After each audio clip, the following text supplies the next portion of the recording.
10th standard का third language Hindi पहला कविता है।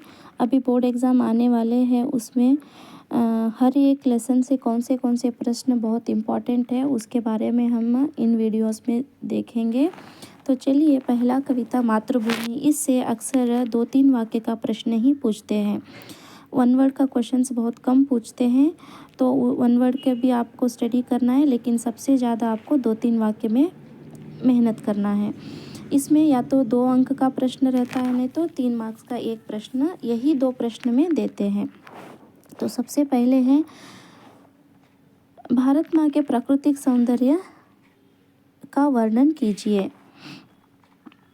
तो देखिए, सबसे पहले भारत माँ के प्राकृतिक सौंदर्य नयन मनोहर है। भारत के खेत हरे भरे और सुहाने हैं।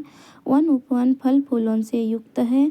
भारत भूमि के अंदर खनिजों का व्यापक धन भरा हुआ है। भारत माँ सुख संपत्ति धन धाम मुक्त हस्त से बांट रही है। उसके बाद दूसरा प्रश्न है, मातृभूमि का स्वरूप कैसे सुशोभित है। स्वरूप इनसे किस तरह दिखते हैं। पहला पॉइंट है, मातृभूमि अमरों की जननी है। अमर उसको बोलते हैं जो हमेशा के लिए उनका नाम याद रखा जाता है। दूसरा पॉइंट है, भारत माँ की उर में गांधी बुद्ध और राम शहीद है। उर मीन्स गोद, शहीद मीन्स अमर, सोया हुआ।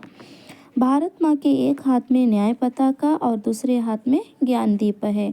भारत माँ के 2 हाथ है, तो एक हाथ में क्या है, न्याय पताका, न्याय बताने वाले, और दूसरे हाथ में ज्ञान दीप मीन्स नॉलेज का एक झंडा है।